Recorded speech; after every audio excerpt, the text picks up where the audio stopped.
Hi friends, അങ്ങനെ ജാസ്മിനിൻ്റെ PR ഗാങ്ങിലേക്ക് ഒരാൾ കൂടി വന്നിരിക്കുകയാണ്. അൻസിബയുടെ ഉമ്മ. ഇന്ന് മറ്റേ ഫാമിലി ഇവൻ്റ് സ്റ്റാർട്ട് ചെയ്തിരിക്കുകയാണ്. ഓരോ കണ്ടസ്റ്റൻസിൻ്റെയും ഫാമിലിയിലുള്ള ഒന്നോ രണ്ടോ പേര് വരും.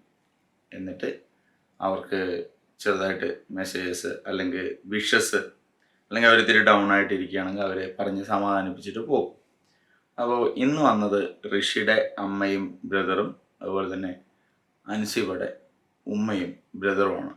അപ്പോൾ അൻസിബയുടെ ഉമ്മ വന്നിട്ട് അൻസിബയെ കെട്ടിപ്പിടിച്ചതിന് ശേഷം എല്ലാവരോടും സ്നേഹം പ്രകടിപ്പിക്കുകയൊക്കെ ചെയ്തുവെങ്കിലും ഇത്തിരി സ്പെഷ്യലായിട്ട് ജാസ്മിനോട് എൻ്റെ മോൾ തന്നെയാണ് നീ എന്ന് പറഞ്ഞിട്ട് കെട്ടിപ്പിടിച്ച് ഉമ്മ കൊടുക്കുന്നുണ്ട്. ആ ഒരു സമയത്ത് ജാസ്മിൻ വളരെ ജെനുവിനായിട്ട് അവൾക്ക് നല്ല സന്തോഷമായി. വേറൊരാളുടെ ആയാലും ഒരു ഉമ്മ എൻ്റെ മോൾ തന്നെയാണ് നീ എന്ന് പറഞ്ഞിട്ട് കെട്ടിപ്പിടിക്കുന്ന സമയത്ത് അതിലെന്ത് ഡ്രാമയാണ് നിങ്ങൾക്ക് തോന്നുന്നത്? അങ്ങനെ ഡ്രാമയായിട്ട് തോന്നുന്ന ഒരുപാട് പേരുണ്ട് എന്നാണ് പല കമൻറ്റും കാണുമ്പോൾ നമുക്ക് മനസ്സിലാക്കാൻ പറ്റുന്നത്. അങ്ങനെയുള്ള കുറച്ച് കമൻസ് ഞാനിപ്പോൾ എന്തായാലും പറയാം. ഇതിപ്പോൾ ഒരു ചാനലത്തെ കാര്യമാണ് ഞാൻ പറയുന്നത്, സമ്മർ മീഡിയ എന്ന് പറഞ്ഞ ചാനലത്തെ കാര്യമാണ്. ഇതുപോലെ പല വീഡിയോസിലും ഇങ്ങനെ ഇതിനൊരു പോസിറ്റീവ് വൈബിലൂടെ പറഞ്ഞിട്ടുള്ള എല്ലാവർക്കും ഊക്ക് കമൻറ്റുകളുമായിട്ട് മറ്റ് പല കണ്ടസ്റ്റൻസിൻ്റെ PR ഇറങ്ങിയിട്ടുണ്ട്. അവരെ പോലും ഇവർ നന്നായിട്ട് സ്നേഹം കാണിച്ചിട്ട് തന്നെയാണ് ഒരു വിഷ് ചെയ്യുന്നതും കാര്യങ്ങളെല്ലാം. ഇപ്പം ജിൻഡോയിനോടായാലും നല്ല സ്നേഹത്തോടു കൂടി തന്നെയാണ് ഇപ്പോൾ വന്നിട്ടുള്ള രണ്ട് പേരൻസും പെരുമാറിയിട്ടുള്ളത്. അതൊന്നും ഇവർക്കൊരു പ്രശ്നമല്ല. പക്ഷേ ജാസ്മിനോട് കാട്ടിയത് ബിഗ് ബോസിൻ്റെ ഡ്രാമയാണ്. ഓക്കെ, ഈ ആളുകൾ എന്താ വല്ല പ്രൊഫഷണൽ ആയിട്ടുള്ള ആക്ട്രസോ എന്തെങ്കിലും ആണോ? ആക്ടേഴ്സോ വല്ലതും ആണോ? എനിക്ക് മനസ്സിലാവുന്നില്ല. സിമ്പിളാണോ ഒരു രാവിലെ തൊട്ട് വൈകുന്നേരം വരെയും ഇങ്ങനെ റിയൽ ലൈഫിൽ അഭിനയിക്കുക, അതും സ്വന്തം മക്കൾ മുന്നിലിരിക്കുമ്പോൾ അവരെ സപ്പോർട്ട് ചെയ്യാൻ പറ്റാതെ ഇങ്ങനെയൊക്കെ അഭിനയിക്കുക എന്ന് പറഞ്ഞാൽ എന്താ കുടുംബം വിലയ്ക്ക് വാങ്ങുന്നതാണോ പറയുന്നത് ബിഗ് ബോസ്? ഇത്രയ്ക്കും കോമൺ സെൻസ് ഇല്ലേ നിങ്ങൾക്ക്? ഇത്രയും പോസിറ്റീവായിട്ട് എല്ലാവരും വന്ന് സപ്പോർട്ട് ചെയ്യുന്നുണ്ടെങ്കിൽ ജാസ്മിനെ ബൂസ്റ്റ് ചെയ്യുന്നതിന് വേണ്ടിയുള്ളൊരു സംഭവമാണെന്നൊക്കെ പറഞ്ഞിട്ട് ഇങ്ങനെ പറയുന്നുണ്ടായിരുന്നു. സാബുവിനും ശ്വേതാമേനോനും വന്ന സമയത്ത് ശ്വേതാമേനോൻ ഇത്തിരി അവൾക്ക് നല്ലപോലെ ഒരു ബൂസ്റ്റ് ചെയ്യുന്നതായിട്ട് എനിക്ക് ഫീൽ ചെയ്തിട്ടുണ്ടായിരുന്നു. അത് ജെനുവിൻ ആയിട്ടുള്ളൊരു കാര്യമാണ്.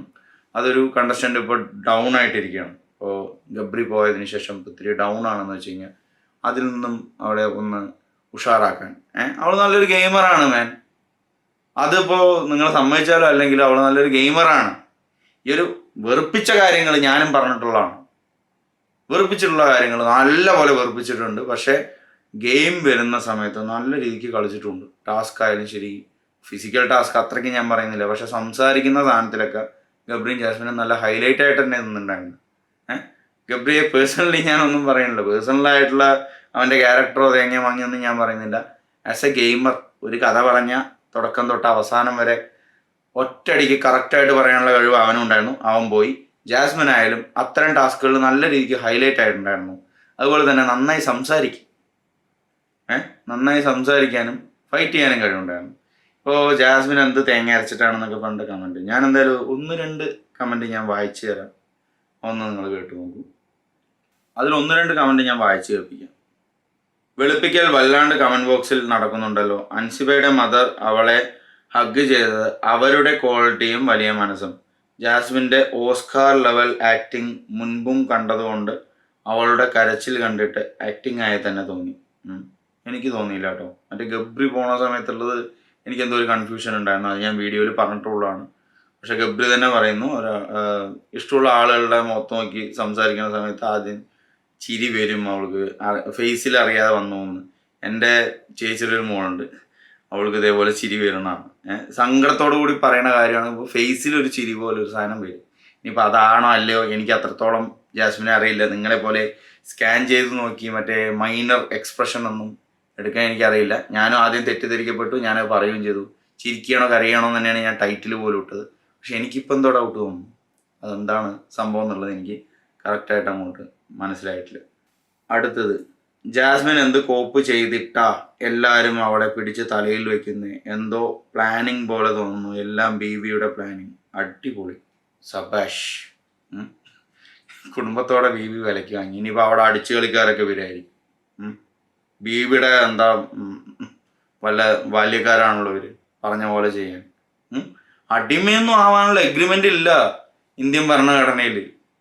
ഏതൊരു ഷോ ആയാലും ആ ഒരു എഗ്രിമെന്റിൽ ആസ് എ പേഴ്സൺ എഗ്രിമെന്റ് ഉണ്ടാവും.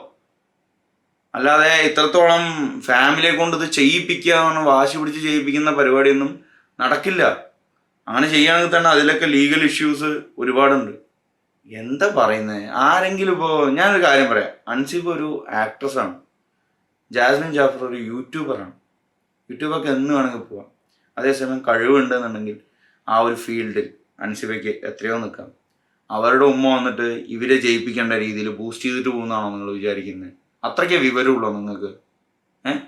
ഒരു പേഴ്സ്പെക്റ്റീവ് ബിഗ് ബോസ് അവിടുത്തെ ടാസ്കിൽ കാണിക്കുന്നു, ഓക്കെ. അല്ലാതെ ഫാമിലി ഇവന്റിൽ അങ്ങനെ കാണിക്കുന്നു പറഞ്ഞാൽ എനിക്ക് അക്സെപ്റ്റ് ചെയ്യാൻ പറ്റില്ല. ഫാമിലിയെ കൊണ്ട് അഭിനയിപ്പിക്കുകയോ? എന്ത് ധൈര്യം ഉണ്ടാവും അവർക്ക് അങ്ങനെ ചെയ്യാൻ? ഇവരെ കൊണ്ട് പിന്നെ ഇവര് ബൈ കരിയർ അവർ അങ്ങനെ ആയതുകൊണ്ട് ഓക്കെ, അവരെ കൊണ്ട് പിന്നെയും പറ്റിയെന്ന് വരും. ഫാമിലിയെ കൊണ്ട് പറ്റുന്നതാണോ പറയുന്നത്? എനിക്ക് വളരെ ജെന്യൂൻ ആയിട്ടാണ് തോന്നിയത്. രണ്ടുപേരുടെയും ഫാമിലീസ് വന്ന് പറഞ്ഞിട്ട്, മറ്റേ ഋഷിയുടെ അമ്മ വന്നിട്ട് എന്താ പറഞ്ഞത്, അപ്സരയോട് പോയിട്ട് എനിക്ക് വന്ന് സംസാരിക്കാൻ വരെ പേടിയാണ്, എന്താ നിങ്ങളുടെ പ്രശ്നം നിങ്ങൾ തന്നെ പറഞ്ഞു തീർക്കുന്നുള്ള രീതിയിലാണ് പറയുന്നത്. അപ്സരയോട് ഒരു ദേഷ്യമില്ലാതെ. ആലോചിച്ച് നോക്കണം. ഇതെല്ലാം അവിടെ നടക്കുന്നുണ്ട്. ജാസ്മിനെ ഒന്ന് കെട്ടിപ്പിടിച്ച് ഉമ്മ കൊടുത്തപ്പോൾ അയ്യോ ജാസ്മിൻ വൃത്തികെട്ടവളാണ്, ജാസ്മിനെ കെട്ടിപ്പിടിച്ച് ഉമ്മ വയ്ക്കാൻ പറ്റില്ല, ജാസ്മിനെ സപ്പോർട്ട് ചെയ്യേ, അയ്യോ നാറിയുകയും ബിഗ് ബോസിന്റെ നാറിയുകയും. വേറെ ആരെങ്കിലും ആണെങ്കിൽ അത് പ്രശ്നമില്ല അല്ലേ? എനിക്ക് മനസ്സിലാവാത്തോണ്ട് ചോദിക്കുകയാണ്.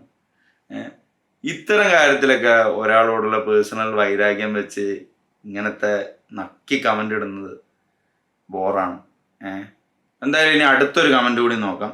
വരുന്നവരെല്ലാം ജാസ്മിനെ പ്രൊമോട്ട് ചെയ്യണമെങ്കിൽ ഇത് കൃത്യമായി അവർക്ക് ഇൻസ്ട്രക്ഷൻ കൊടുത്തിട്ടാണ്.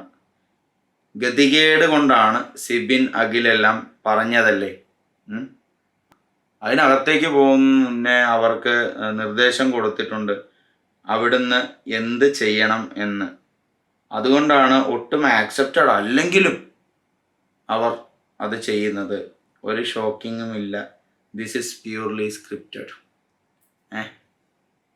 അവർ പോകുന്നതിന് മുന്നേ നിർദ്ദേശമൊക്കെ കൊടുത്തിട്ടുണ്ട് എന്നൊക്കെയാണ് പറയുന്നത്. ഇതാരാണ് ഈ മാഡം? എനിക്ക് അറിയില്ല കേട്ടാ.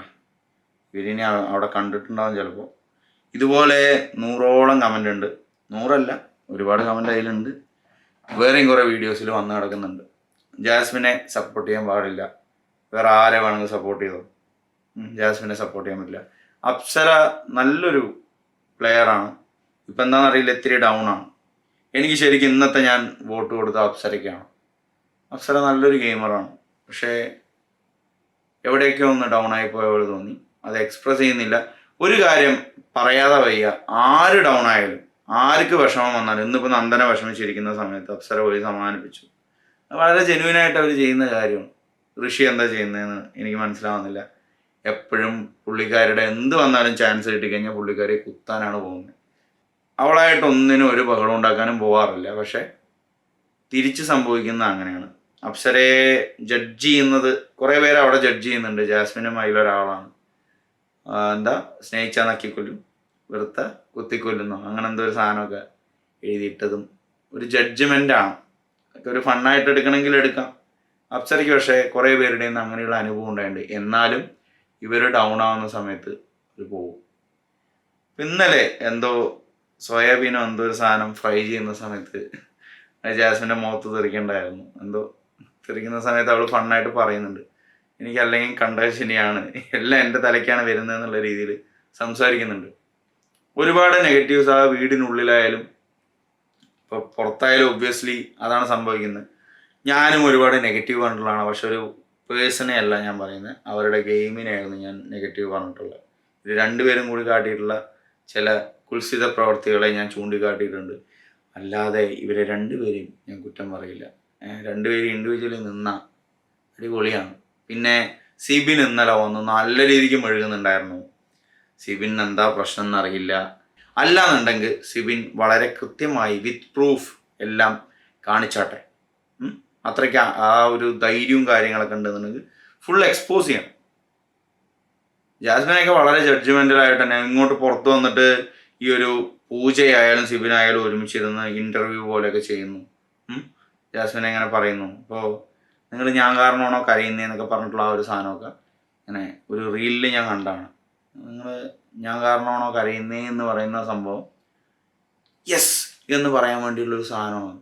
അഥവാ നീ കാരണമാണെന്ന് ഞാൻ സമ്മതിക്കുകയാണെന്നുണ്ടെങ്കിൽ നീ ഇങ്ങനെ യെസ് ഞാൻ കാരണം എന്ന് പറഞ്ഞിട്ട് അതിനെ മാസാക്കി കാണിക്കുന്ന ഒരാളാണ് ജാസ്മിൻ എന്നൊക്കെ സിബിൻ ഒരു ഇൻ്റർവ്യൂവിൽ പറയുന്നുണ്ട് പൂജയുടെ അടുത്ത്.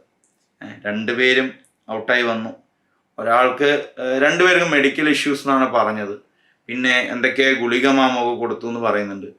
എല്ലാം എന്നാൽ കറക്റ്റായിട്ട് വിത്ത് പ്രൂഫ് ഒന്ന് പറഞ്ഞാട്ടെ, വിത്ത് ക്ലാരിറ്റി ഒന്ന് പറഞ്ഞാട്ടെ. അതില്ലാതെ വെറുതെ ലൈവിൽ വന്ന് ജാസ്മിനെ എതിർത്ത് നിൽക്കുന്ന ഒരു പോരാളി അവിടെ ഉണ്ടായിരുന്നു എന്നൊക്കെ പറഞ്ഞാൽ മാസ് ഡയലോഗ് അടിക്കുന്നതിലൊന്നും കാര്യമില്ല. ഇതിലും ഭേദം റോക്കി ഭായി ആയിരുന്നു. റോക്കി ഭായി മറ്റേ സിജോ വന്നിട്ട് കാട്ടുതീയായിട്ടാണ് ഞാൻ വന്നിരിക്കുന്നതെന്ന് പറയുമ്പോൾ കാട്ടുതീ വേണമെങ്കിൽ ഫയർ വേണം, ഫയർ ഇപ്പോൾ പുറത്താണ് പറഞ്ഞ റോക്കിയാണ് നമ്മുടെ ഹീറോ. ഇതിനേക്കാളിലും ഭേദം റോക്കിയാണ്. ഇടിച്ചിട്ട് പോയത് ഒഴികെ ആസ് എ ഗെയിമർ പുള്ളി കുറേയൊക്കെ പുള്ളിയുടെ തെറ്റിദ്ധാരണയൊക്കെ ഉണ്ടായിരുന്നു. എന്നാലും ഇതിനേക്കാളിലും ഇത്ര മെഴുകാറില്ല. പുള്ളി അടിക്കുന്ന തഗ് തള്ളലാണെന്ന് നമുക്ക് ഫീൽ ചെയ്യും. ഇത് എന്തോ ജെന്യൂനായിട്ട് കരഞ്ഞ് മെഴുകുന്ന പോലെ എനിക്ക് തോന്നി സിബിൻ്റെ കാര്യത്തിൽ. ഓക്കെ, എന്തായാലും ഈ കമൻസിനെയൊക്കെ പറ്റി നിങ്ങൾക്ക് എന്താ പറയാനുള്ളത്? ഇതൊക്കെ സ്ക്രിപ്റ്റഡ് ആണെന്ന് നിങ്ങൾ പറയണമെന്നുണ്ടെങ്കിൽ നാളെ നിങ്ങളോ ഞാനോ ബിഗ് ബോസിൽ പോയാൽ നമ്മുടെ അമ്മയും അച്ഛനും അല്ലെങ്കിൽ അമ്മയും സഹോദരങ്ങളും ഇതുപോലെ അഭിനയിക്കുമോ? ഇതുപോലെ അങ്ങോട്ട് പോയി അഭിനയിക്കുമെന്ന് നിങ്ങൾക്ക് തോന്നുന്നുണ്ടോ? അവരും അതുപോലെ സാധാരണക്കാരല്ലേ? ഹേ, എത്രത്തോളം വിവരമുണ്ട് ഇവർക്ക്? വിവരമില്ലാതല്ല, ഇത് കുറേ പേരെയൊക്കെ മാനിപ്പുലേറ്റ് ചെയ്യാൻ പറ്റും. ഇങ്ങനെയുള്ള കമൻ്റൊക്കെ ഇട്ട് കഴിഞ്ഞാൽ നിങ്ങൾക്ക് ഇഷ്ടമുള്ളവരെ നിങ്ങൾ സപ്പോർട്ട് ചെയ്തോളൂ. പക്ഷേ വ്യക്തിപരമായി ഒരുപാട് ഗ്രഡ്ജ് വെച്ചിട്ട് ആരെയും വെറുക്കേണ്ട അല്ലെങ്കിൽ വെറുപ്പ് സ്പ്രെഡ് ചെയ്യേണ്ട കാര്യമില്ല, ഹെയ്റ്റ് സ്പ്രെഡ് ചെയ്യേണ്ട കാര്യമില്ല. ഇത്രയേ ഉള്ളൂ എൻ്റെ അഭിപ്രായം. പേഴ്സണൽ ഒപ്പീനിയനാണ്. എടുക്കണമെങ്കിൽ എടുക്കാം, അല്ലെങ്കിൽ തട്ടിക്കളയാം. നിങ്ങളുടെ അഭിപ്രായങ്ങൾ എന്താണെന്ന് എന്തായാലും കമൻറ്റ് സെക്ഷനിൽ അറിയിക്കുക. ആദ്യമായിട്ട് വീഡിയോ കാണുന്നതെന്ന് വെച്ചാൽ ചാനൽ ഒന്ന് സബ്സ്ക്രൈബ് ചെയ്യുക. അടുത്ത വീഡിയോയിലൂടെ വീണ്ടും കാണാം. നന്ദി, നമസ്കാരം.